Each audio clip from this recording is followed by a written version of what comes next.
Namaskar and welcome. Prime Minister Narendra Modi is in Japan and he shares a very good relationship with the Japanese Prime Minister Shinzo Abe.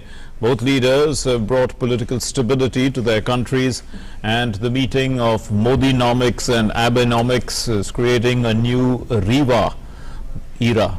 Well, Ri means auspicious and Wa means peace or harmony in Japanese.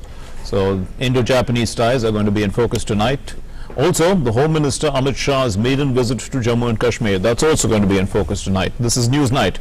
Here are the headlines. Before the G20 Summit in Osaka, Prime Minister Narendra Modi holds bilateral meeting with Japanese Prime Minister Shinzo Abe. Both leaders discuss wide range of issues of mutual interest. Both countries agree to start 2+2 dialogue. India seeks Japanese support to build disaster-resistant infrastructure.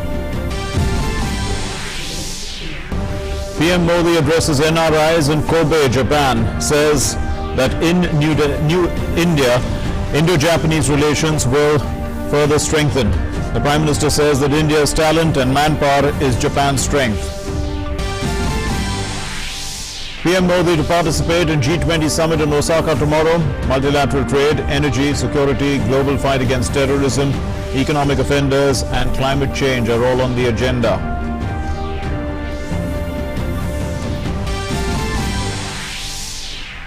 Home Minister Amit Shah concludes his two-day visit to Jammu and Kashmir, reviews the security situation in the state, emphasizes zero tolerance against terrorism and calls for crackdown on terror funding, encourages promotion of milk production and poultry farming to create employment, meets sarpanchas and Bakkarwal community, also meets family of martyred inspector.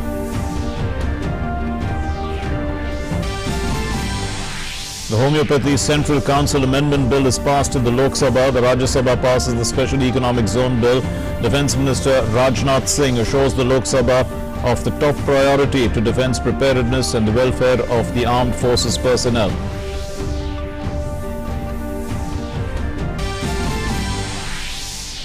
No relief for fugitive diamond trader Nirav Modi.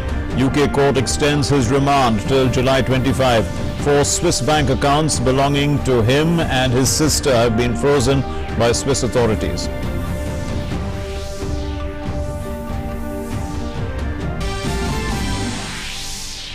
Capital Markets Regulator SEBI approves new framework for issuance of differential voting rights of shares from July, and SEBI also bans mutual funds from entering into standstill agreements with any companies.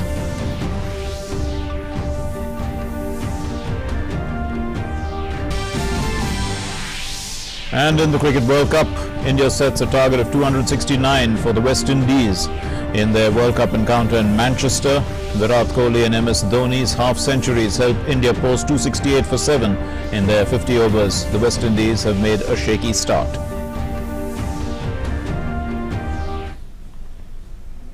Our top story, Prime Minister Narendra Modi and his Japanese counterpart Shinzo Abe held bilateral talks during which they discussed a range of issues of mutual interest. Concerted global action against economic fugitive offenders, building a global coalition to create disaster-resilient infrastructure and tackling climate change figured prominently in the talks.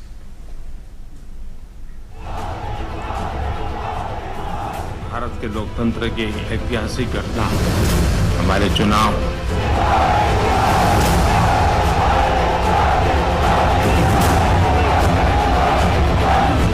विश्व का ध्यान भी भारत के लोकतंत्र, उसकी vibrancy, उसकी विशालता, उसके तरफ दिनों दिन आकर्षित हो रहा है। चुनाव पूर्ण होने के तुरंत बाद अब पहले भारत के मित्र थे जिन्होंने तुरंत टेलीफोन करके मुझे बधाई दी और आज फिर से आपने बधाई दी। मैं आपका हृदय से बहुत बहुत आभार व्यक्त करता हूं। Prime Minister Narendra Modi expressing gratitude to his Japanese counterpart Shinzo Abe for congratulating him on his big election win as the two leaders met for the first time after the Lok Sabha poll results. Prime Minister Modi thanked the Japanese Prime Minister for the warm welcome extended to the Indian delegation. He also praised Japan's leadership as chairman of G20.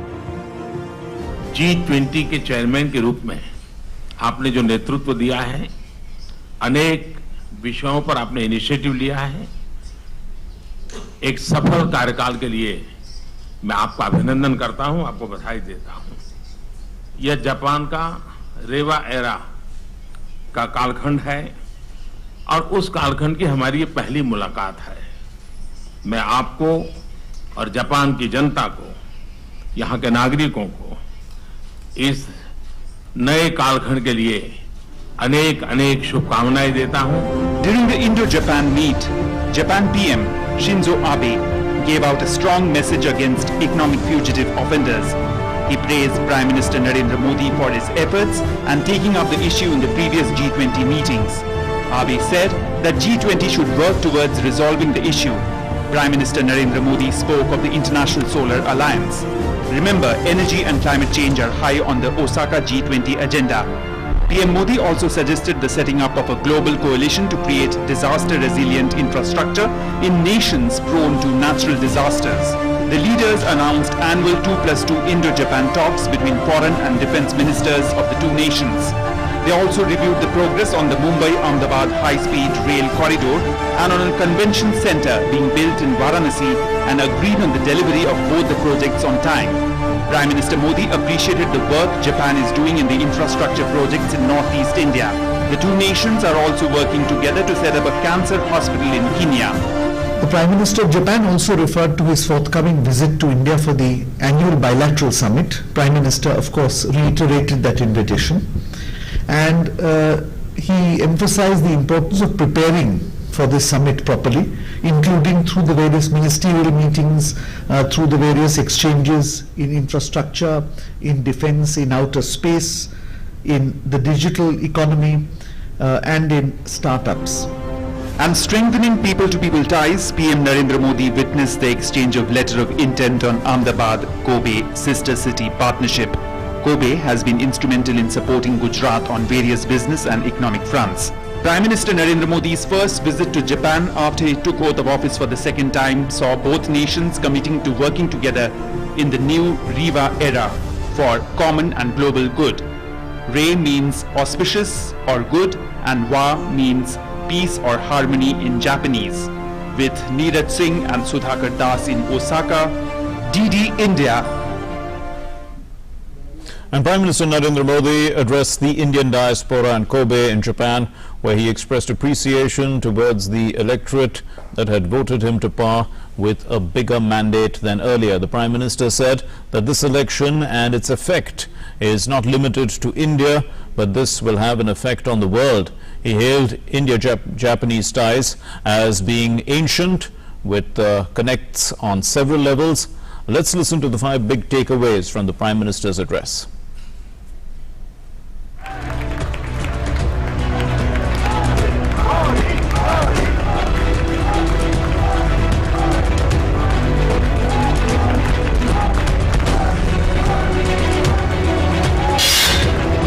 लोकतंत्र के प्रति भारत के सामान्य जन की निष्ठा अटूट है। हमारी लोकतांत्रिक संस्थाएं और लोकतांत्रिक प्रणाली दुनिया में अग्रणी है। साथियों, भारत की यही शक्ति 21वीं सदी के विश्व को नई उम्मीद देने वाली है। ये चुनाव, उसका प्रभाव सिर्फ भारत तक सीमित रहने वाले नहीं है। विश्व के लोकतांत्रिक मन को ये प्रेरित करने वाली घटना है। जब दुनिया के साथ भारत के रिश्तों की बात आती है तो जापान को उसमें एक अहम स्थान है। ये रिश्ते आज के नहीं हैं, बल्कि सदियों के हैं।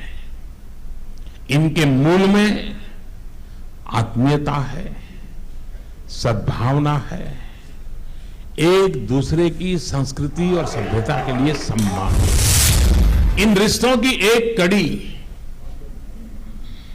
महात्मा गांधी जी से भी जुड़ती है। गांधी जी की एक सीख बचपन से हम लोग सुनते आए हैं,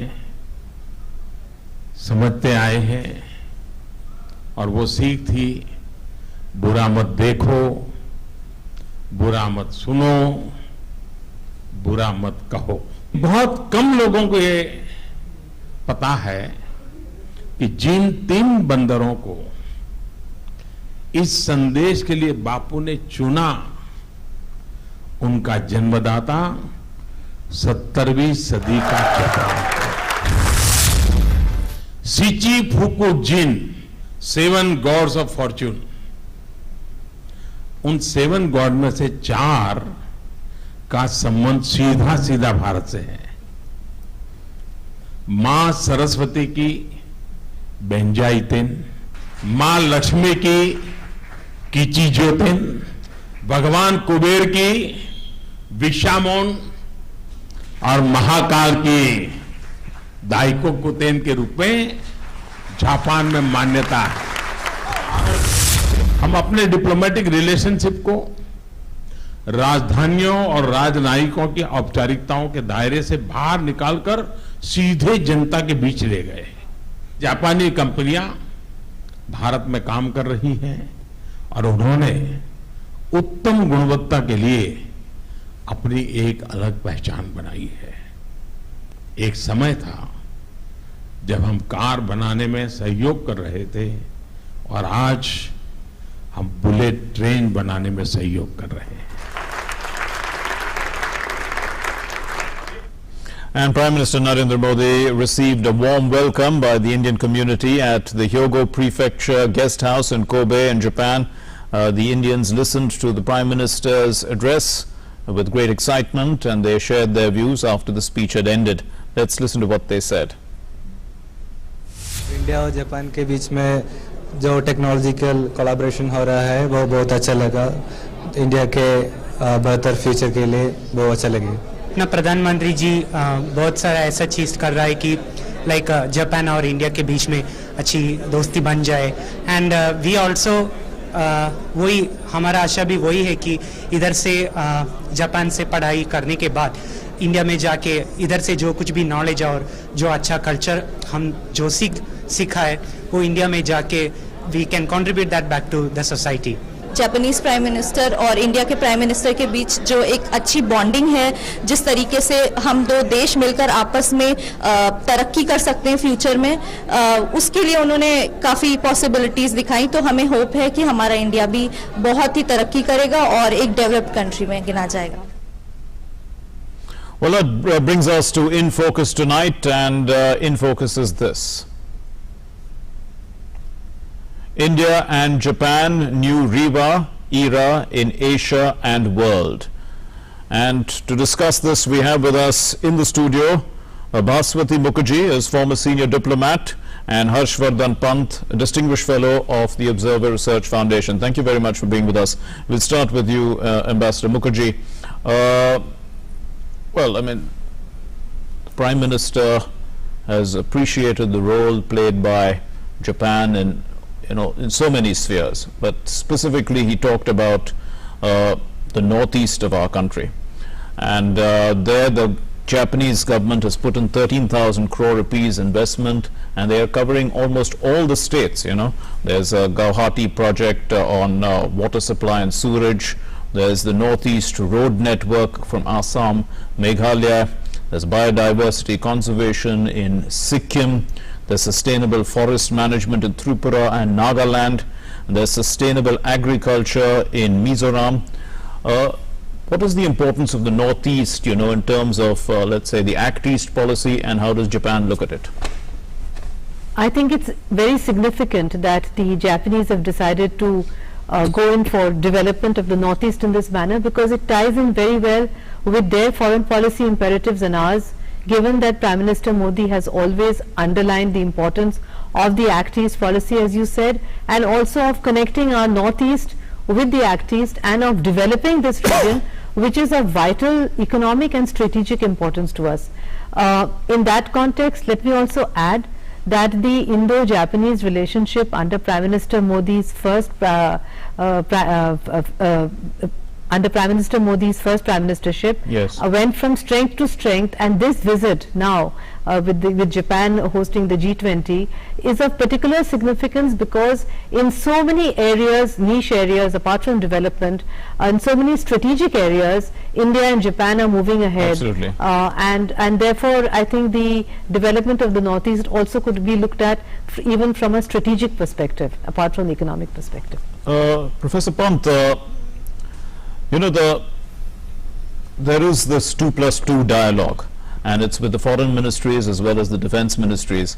What does this imply in modern diplomacy? You know, 2+2 dialogue. I think it's a very important sign, that India accords Japan, great importance on its diplomatic calculus, and therefore it is very important to institutionalize the relationship beyond just the personal chemistry between the two prime ministers, which has been great so far, which has given this relationship a new momentum in the last 5 years. But I think it's important now to look at the relationship more holistically. So once your foreign ministers and defense ministers sit together and divine a roadmap for the future of this relationship, it becomes a more comprehensive assessment of that relationship. And I think that's what the two prime ministers are very keen on now, that we are engaging, as Ambassador pointed out earlier, in so many areas, strategic, economic, niche areas, where the relationship has grown from strength to strength. But how do you capitalize on that if you don't have institutions in place that can really lay out a roadmap for the strategic planning? So what's the way ahead then, Ambassador Mukherjee, as far as this 2+2 dialogue is going? Because so far in the military domain, there have been joint naval exercises, there have been talk on US-2 amphibious aircraft. What's the, let's say, what are the goals?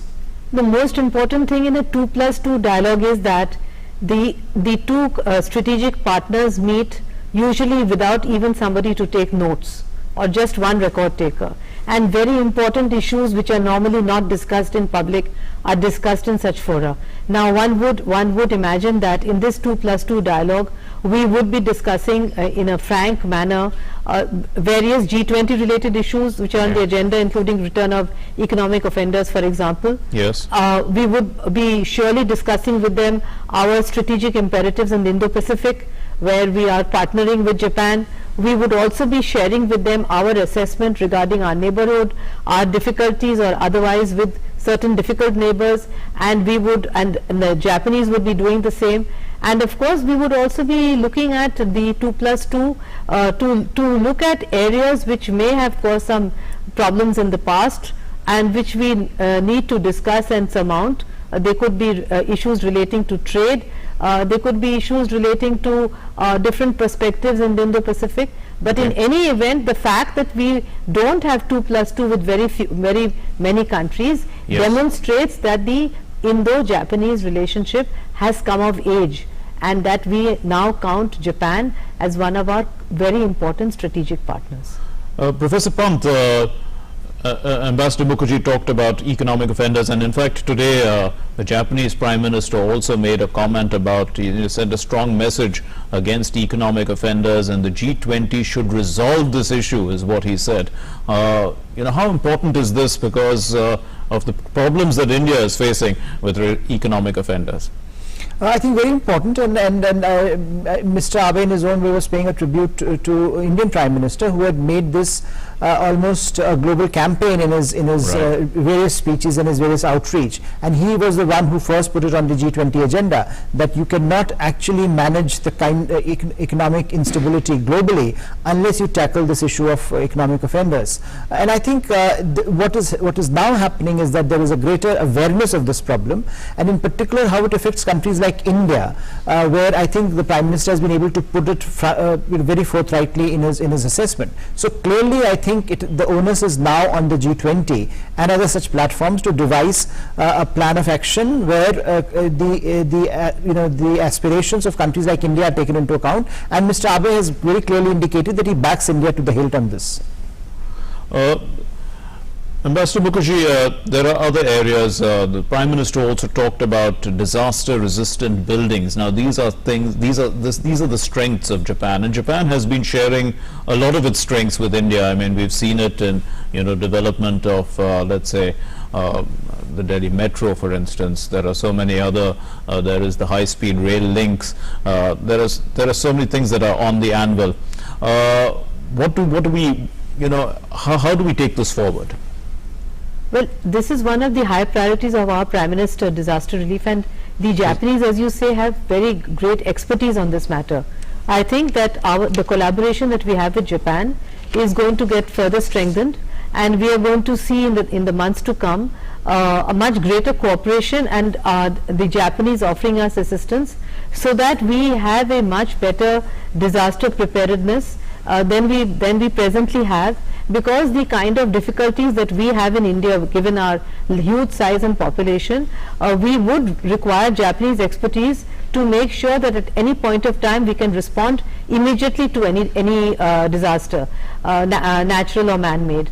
In addition to that, the Japanese expertise, as you said, about the bullet train, the Delhi Metro, the metro projects which are being expanded, these are all issues actually on which it was Japan who pioneered the metro project and the bullet train. So I am quite sure that this will figure very high in their agenda, quite apart from the economic issues that you've just referred to, including the return of the economic offenders, where we really do need Japan's full support and the G20's full support, so that we can get them back as soon as possible. Professor Pant, it is a partnership which is going global in a sense, because let's look at this cancer hospital in Kenya, for instance, is a joint effort between India and Japan. What do you foresee? I mean, are there going to be many more kind of joint ventures like this in the future? I think it's already a very, very ambitious partnership, and there are not that many countries with whom we can actually collaborate, whether it is maritime security in the Indo-Pacific, whether it is specific projects like the one you mentioned in Kenya. I think if you recall, there are a number of projects that India and Japan are undertaking collaboratively in third countries, including in some in our neighborhood. There is also a much more expansive project which is on the table, Asia-Africa Growth Corridor, which is aimed at linking Southeast Asia all the way to Africa, and I think these are all attempts in terms of redefining the geographies and the spaces that we have around us, and how two major powers in the Indo-Pacific can collaborate and work out a regional security and economic architecture for the times that we are living in. And I think that is what is very interesting about this relationship, and perhaps going to be very significant in the coming years. So we began this in focus by saying it's the Rewa era, Ambassador Mukherjee, and there is also this sister city relationship between Ahmedabad and Kobe. How serious are these sister city relationships? What kind of development comes from one to the other? Well, this particular one has been hugely successful. Not every twinning has had the kind of success as this one has had, and Ahmedabad in many ways is a heritage city in Gujarat. Yes. Which the Japanese greatly appreciate, and there is a Japanese connect with Ahmedabad, and that has been strengthened through the twinning. It's also important to remember that there are so many Indian footsteps, historical footsteps, which are present in Japan from India, and I think this twinning helps to reiterate that this is not just a new friendship, this is a very old historical friendship. We leave it there. Thank you very much, Ambassador Mukherjee and Professor Harshvardhan Pant, for joining us here on News Night. Moving on to our next story then, Prime Minister Narendra Modi will attend the 14th G20 Summit in Osaka tomorrow. The focus is on economic offenders and countering terrorism. The Prime Minister will hold meetings with US President Donald Trump and other leaders on the G20 sidelines. This will be the 6th G20 Summit that he will be participating in since 2014, and the first one in his second term. Prime Minister Narendra Modi's agenda for the G20 Summit: push for free and fair multilateral trade, energy security, countering terrorism, and return of economic fugitives. G20 members together contribute to almost 85% of global GDP. 19 countries, the European Union, and several special invitees are participating at the Osaka Summit, which will see discussions at 4 sessions. These are a session on global economy, trade and investment, innovation in digital economy and artificial intelligence, addressing inequalities, realizing an inclusive and sustainable world, and climate change, energy and environment. आर्थिक अपराध कोई देश में होता है और यदि वो भगोड़े के नाते कहीं दूसरे देश में चले जाता है तो जिम्मेदारी पूरे विश्व की बनती है कि उनको वापस उसी देश में भेजा जाए जहां पर ये अपराध किया गया है, ताकि कानूनन कार्रवाई की जाए। साथ ही में ये जो काला धन है जो विदेश में छिपाया जाता है उसके ऊपर भी ये कार्रवाई करने के लिए प्रधानमंत्री जी ने लगातार 2014 से लेकर आज तक एक बड़ी मात्रा में नेतृत्व देते हुए देश विश्व के सामने बात रखी है। आतंकवाद की सीमाएं किसी देश से जुड़ी हुई नहीं है, पूरे विश्व को फैला हुआ एक बहुत बड़ी बीमारी है। Ahead of leaders arriving for the summit, Japanese Prime Minister Shinzo Abe said he wanted the G20 to deliver a strong message on the issues such as promotion of free trade, innovation-driven global growth and rule-making for the digital economy. He expressed hope that United States and China would resolve their trade war through constructive dialogue when they meet at a gathering of leaders from the group of 20 major economies. At the G20 Summit talks, we don't want to highlight our differences in our opinions. We want to persistently identify our common points and find common ground in order to reach a concrete solution. I expect that the United States and China will resolve their trade friction in a constructive manner through dialogue such as their bilateral meeting at the G20. Prime Minister Narendra Modi will also hold several bilateral and pull-aside meetings on the sidelines of the G20 Summit. But all eyes will be on the meeting between Prime Minister Modi and US President Donald Trump. Both of us are guided by the big picture of the relationship. That vision was, as currently was set out, the June 2017 meeting between Prime Minister Modi and President Trump. Obviously, from time to time in any relationship, specific issues will arise, and I think we've discussed many of those issues largely in the framework of that big picture. The United States has been clear we seek greater market access and the removal of trade barriers in our economic relationship. And I think that the two of us will be able to see a good outcome for each of our two countries. Japan-India-US trilateral meet also figures in the engagements of Prime Minister Narendra Modi, where increased connectivity in the Indo-Pacific region is likely to be discussed, among other issues. Indo-Pacific Initiative, which is an important initiative which all three countries are separately pursuing and also discussing together, could be given a further fillip as part of trilateral meeting between Japan, India and the United States. The sidelines of the G20 summit will witness an informal Russia-India-China meet as well as informal BRICS meet. BRICS therefore would not only be limiting its discussions to what is intra-BRICS issues, which of course will be discussed, but how BRICS nations together can contribute to the G20 meetings, building certain amount of consensus to ensure that the protectionism of United States does not really damage international growth rates. After the SCO summit that holds a strategic importance, this is Prime Minister Narendra Modi's first economy-focused multilateral meet after he took oath for the second term. He will present India's growth story over the past 5 years as well as the road ahead to tackle global challenges on several fronts as he shares the table at the Osaka summit. With Neeraj Singh and Sudhakar Das in Osaka, Bureau Report, TD India. Well, Union Home Minister Amit Shah concluded his maiden two-day visit to Jammu and Kashmir after assuming office, and he had arrived on Wednesday and held a series of meetings to review the overall security situation, particularly measures made for annual pilgrimage to the holy Amarnath cave shrine in South Kashmir Himalayas commencing on the 1st of July. And the Home Minister also chaired a high-level meeting to review the development of the state, and he met vulnerable communities. He also met the victims of recent terrorist violence. He reiterated a zero-tolerance policy towards terrorism. Here's our report. Union Home Minister Amit Shah, who is on a two-day visit to Jammu and Kashmir, met top officials on the second day of his visit.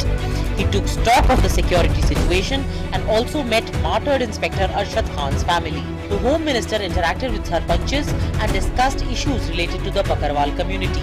He also distributed checks to the families of BJP workers who were killed by terrorists in the state in recent months. Amit Shah chaired a meeting of the integrated security grid in Jammu and Kashmir and reviewed the overall security situation of the state. The Home Minister appreciated significant improvement in all parameters related to the security situation in the state. He gave necessary instructions to the officers. He said there should be zero tolerance towards terrorism and terrorists. There should be continued strict action against terror funding.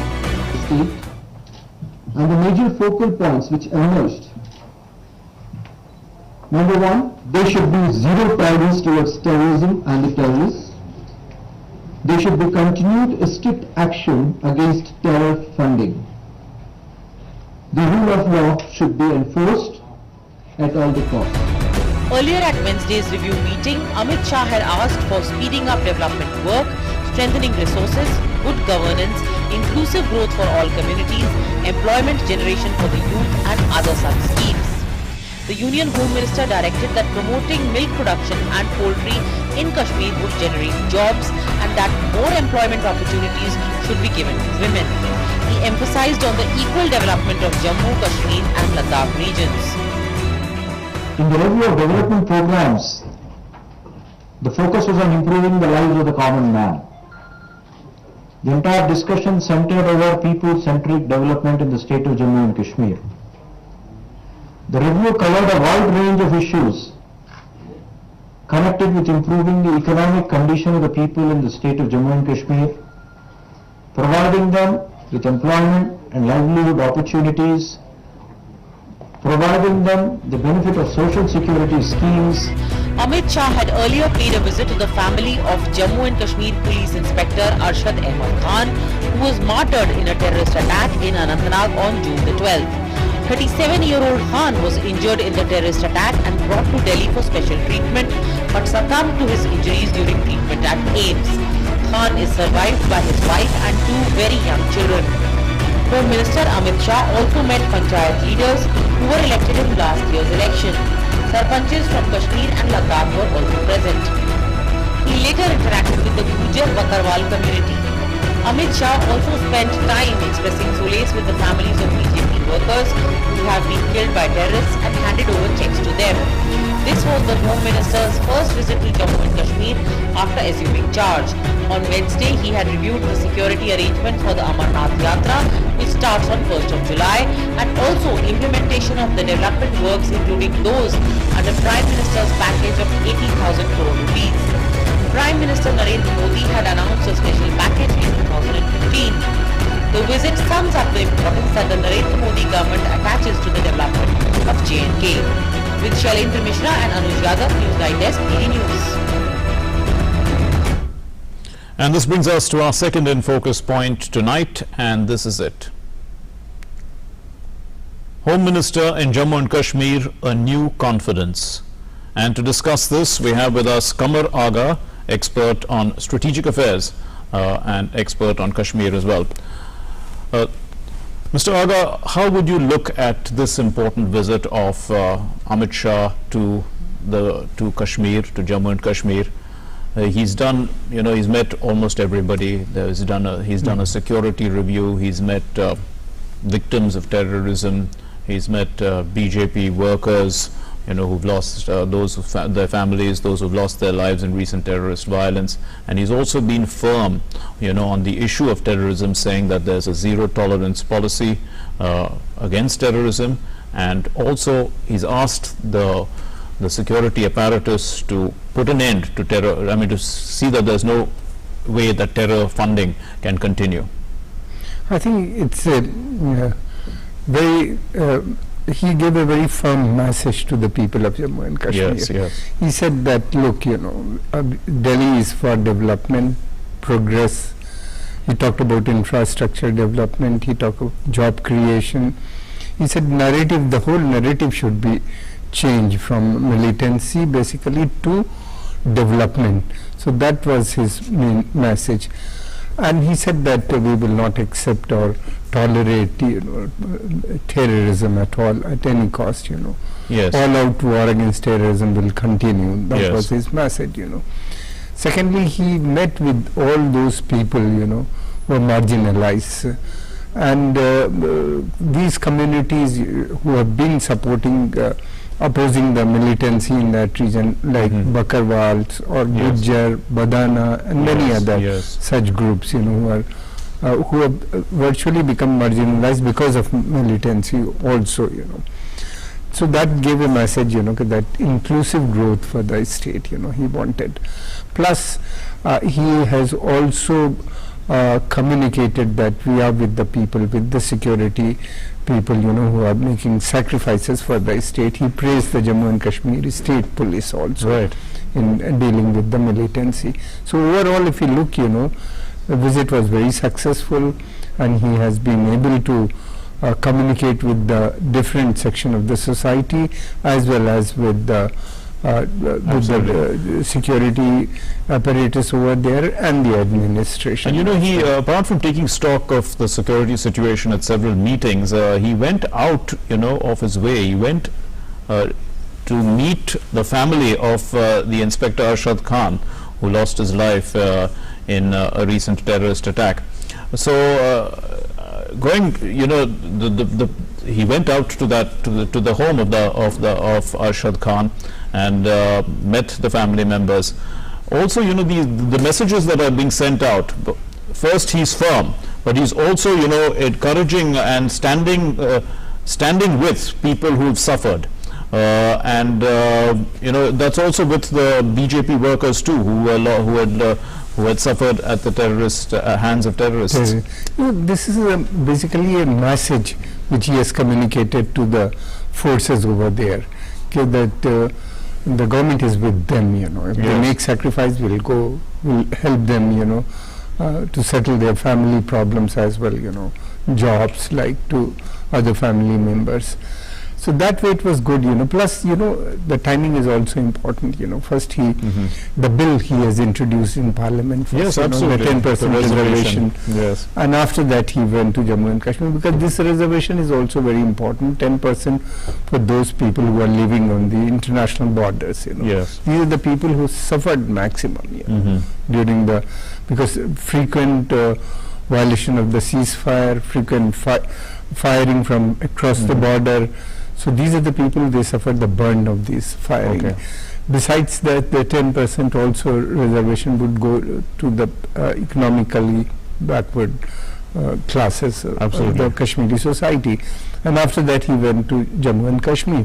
So these are two things, you know, which link together. That shows, you know, the concern about the Kashmir. So the messaging is extremely important, because soon after the bill is presented, he goes, and it's an extremely important visit. It's fruitful also from that point of view. Now you did talk about inclusive growth of all communities, and he did mention several schemes for employment generation for the youth, and he also, you know, asked about encourage the promotion of milk production and poultry in Kashmir to generate jobs. Also focus on jobs for women. How important is all this? This is very important, because the marginalized communities like Gujjar, Badana, you know, they have livestock, you know. And milk is very important for them, you know. They find it difficulties, you know, in selling it, because these are the communities which keep moving from cities to cities, you know. So unique schemes have to be designed for them, you know, so that they can be benefited out of it. So that way, you know, it's concern about women, is concern about this. The whole idea is to change the narrative, you know. Kashmir, the problem is, you know, the narrative is set by the extremist Islamic or militant organizations, you know. From there, the model should be, now the thing is that should be changed to development. So development brings peace. That's also extremely important. And the emphasis is also on equal development. First, it's inclusive development, equal development of Jammu, Kashmir and Ladakh. You know, there was a feeling earlier that, let's say, Jammu and Ladakh were not getting enough attention. That was another problem, you know, which because of that Ladakh has suffered maximum. Jammu over the years, you know, have some relief, you know, but Ladakh needs more attention to be paid, you know, and because of long years of militancy, the valley has also suffered, you know. So this way, you know, the equal development of the all three areas of Jammu and Kashmir is very important, you know. So that is very good, you know, and people are happy with, at the moment, you know, with the governor rule over there, because the previous governments, you know, we have seen both the PDP as well as National Conference unable to deliver, you know. They have unable to check corruption, or have not been able to develop much in state. Because of that, the frustration was grown among the youth, and a section was, and this was exploited by the religious groups, extremist group within the valley. Besides this, the all-out war against militancy is not only directed against the militants in the valley, the government has also given a very tough warning to Pakistan, especially the Balakot incident, Right. So the Pakistan was also told to behave, or take, So we are fighting this battle in number of... Absolutely. All these messages are definitely connected. When we look now also at the important package that the Prime Minister gave, the special package to Jammu and Kashmir in 2015, it's 80,000 crore rupee package, and a lot of development works are already are in the process of being made in the state. And well, Amit Shah, he supervised them, he reviewed the progress, and he also, just put this into perspective, because the important thing is to bring the development.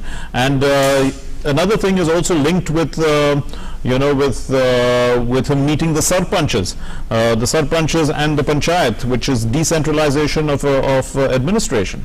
That is very important meeting, sarpanch.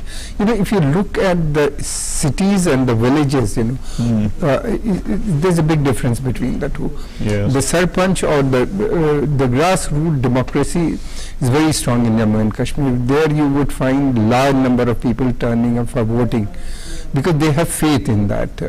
The local people are being contested, non-political parties, election are not contested by political parties, so they have faith in their own people, but they don't have faith in the existing two major political parties. So that's why the polling in cities, in big towns, comes down very heavily. We have noticed in the last 2-3 elections. Yes. And second thing, that yes, the package is very important. 80,000 crore rupees. Number of projects are there.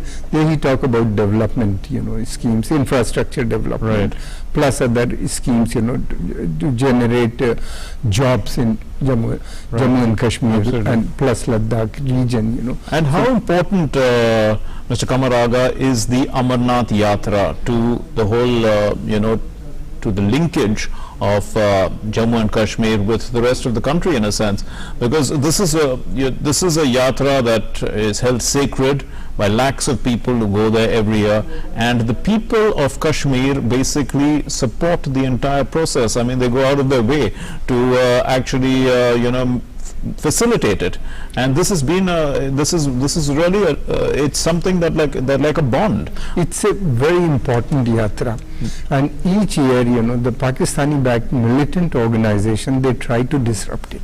Right. So large number of forces have to be deployed over there.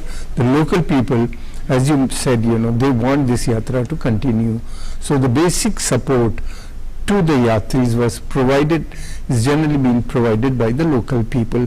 So it's a very strong bond. Yes, you are right, and it's been going on for years. Absolutely. And the entire logistic was provided by the people of the state, Right. And it's a very important. But the problem is, the militant strikes, the security arrangement. So he has reviewed the security arrangement, because lakhs of people go over there, and once they go there, then they go to other cities also after the yatra. Okay. So it's a major source of revenue for the state as well as, for the local people. Right. So that may become very important. So in a final analysis, this important visit, do you say that it has brought new confidence to the state of Jammu and Kashmir, both to the people and the administration? I think it has reiterated the confidence, among the people, because the previous administration also was very active they were also doing good work. All-out war against militancy was You're talking about the Modi one government. Modi one government was initiated. This is a continuation, yes. So that is a continuation, and it is good, that he has just taken over a oath a few weeks before, yes, and give a lot of importance. This is his first visit to the state. Yes. He chose Kashmir, Right. So that way it becomes very important, and it is a continuation of the same old policy. Right. And I'm sure, this will help contain militancy as well, and narrative will be changed in Jammu and Kashmir in time to come. Kamarada, thank you very much for joining us here on News Night. Moving on to our next story then, a bill that allows trusts to set up special economic zones received the Rajya Sabha's approval today, and it had been passed by the Lok Sabha yesterday. The Special Economic Zones Amendment Bill 2019 was passed in the upper house by a voice vote, while both houses functioned smoothly on Thursday. Both houses of parliament transacted smooth legislative business on Thursday. The government introduced 3 bills, including Indian Medical Council Amendment Bill in the Lok Sabha. In the lower house, the Union Minister of State for Human Resource Development, Sanjay Dhotre, introduced the Central Educational Institutions Reservations in Teachers Cadre Bill 2019. I rise to move for leave to introduce a bill to provide for the reservation of post in appointments by direct recruitment of persons belonging to the scheduled caste, the scheduled tribes, the socially and educationally backward classes, and the economically weaker sections to teachers cadre in certain central institutions established, maintained or aided by the central government, and for matters connected therewith or incidental thereto. While Minister of State for Health and Family Welfare Ashwini Chaubey introduced the Indian Medical Council Amendment Bill 2019 in the Lok Sabha. The bill aims at bringing transparency, accountability and quality in the governance of medical education in the country. The bill will replace the ordinance promulgated in this regard. Chaubey also introduced the Dentists Amendment Bill 2019 in the Lok Sabha as well. The bill aims at making the Dental Council of India more effective by amending the Dentists Act 1948. While during the 0 hour, Defence Minister Rajnath Singh has said the government will look into the matter related to imposing tax on disability pension for military personnel. The minister said the matter has been brought to his notice and he will look into it. He also said defence preparedness and the interests of the armed forces personnel are the top priority of the government. And it was the NDA government which implemented the one rank one pension which had been pending for the last 40 years. Defence preparedness यानी रक्षा की तैयारियां और साथ ही साथ सेना के जवानों का इंटरेस्ट ये हमारी सरकार के लिए सर्वोपरि है। महोदय की तैयारी नंबर 1। और अध्यक्ष जी, केवल किसी राजनीतिक पार्टी की बात नहीं करता हूं, सारा देश इस हकीकत से अच्छी तरह वाकिफ है 40 वर्षों तक हमारे सेना के जवान बराबर OROP की मांग करते रहे, लेकिन बराबर उनको अंधेरे में रखा गया, बराबर उनको गुमराह किया गया। पहली बार किसी सरकार ने लागू किया है, प्रभावी तरीके से लागू किया है, तो हमारी सरकार ने उसे लागू किया। लेकिन जो प्रश्न यहाँ पर उठाया गया है और हमारी संज्ञान में यह बात आई है, इसका पूरी जानकारी हासिल करने के बाद आपकी इजाजत से आप कहेंगे तो मैं सदन को भी अवगत करा दूंगा।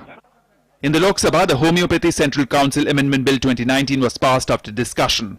The amended legislation will enable the government to extend the tenure of the Board of Governors for a further period of 1 year with effect from 17th May 2019. While on the issue of environmental conservation, Environment and Forests Minister Prakash Javadekar said in the Rajya Sabha that India will not succumb to pressure of developed countries on the issue of climate change and it will continue to put forward its interest while addressing the issue.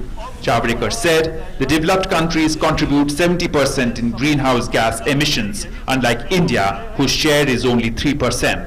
हम किसी के दबाव में नहीं आएंगे, भारत के हित में ही हम ये काम करेंगे, ये मैं निश्चित बताना चाहता हूँ। पर्यावरण की रक्षा करते हुए हम विकास सुनिश्चित करेंगे। Yes, in our country, environment protection and growth both are possible hand in hand. ये हमारी भूमिका है। During the question hour in the Rajya Sabha, Union HRD Minister Ramesh Pokhriyal Nishank said the government will extend the deadline for comments and suggestions on the draft National Education Policy 2019 by 1 month. ये बहुत अहम मुद्दा है और हम चाहते हैं कि सभी लोगों के सुझाव परामर्श उसमें हों। अभी 3 दिन से इसको बढ़ा करके 1 महीना और आगे कर देंगे ताकि सभी लोगों के सुझाव उसमें आ जाए। Rajya Sabha passed the Special Economic Zones Amendment Bill 2019 after discussion.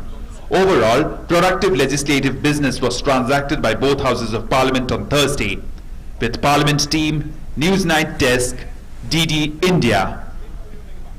And now it's time for all the news from the Cricket World Cup, and joining me is my colleague Tapas Bhattacharya with all that news. Well, Tapas, it looks like the West Indies have taken quite a beating from Mohammad Shami and Bumrah and company. Absolutely, and it looks like that Indian team will keep intact their unbeaten run in this World Cup. In fact, chasing 269 for victory against India, West Indies got the double jolt right at the start as Mohammad Shami and Jasprit Bumrah bowled with a hostility, and India got the reward in the form of Chris Gayle and Shai Hope's wicket. Both wickets fell to Shami.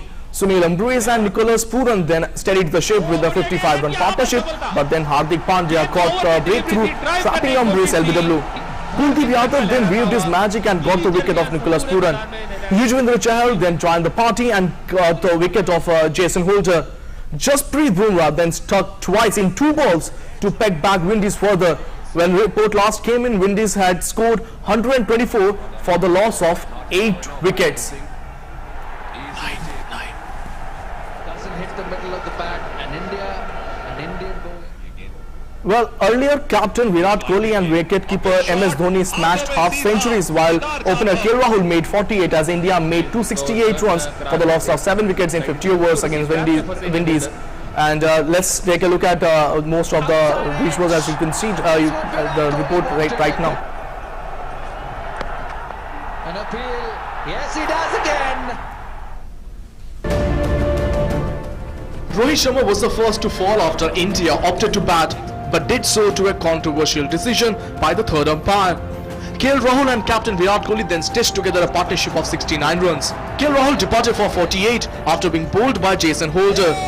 Kemar Roach took the wicket of Vijay Shankar for 14 runs as he was caught behind by Shai Hope, and then Kedar Jadhav lost his wicket for 7 runs in a similar manner. Kohli made 72 as he became the fastest batsman to reach 20,000 international runs in his 417th innings. India's Sachin Tendulkar and Caribbean batsman Brian Lara both required 453 international innings to reach the landmark. Things could have been much different had Dhoni been stumped on 8. But Shai Hope missed the opportunity not once but twice of the bowling of Allen. Kohli's dismissal in the 39th over brought an end to a painstaking 5th wicket rear guard between Kohli and Dhoni, which lasted 9.3 overs for only 40 runs.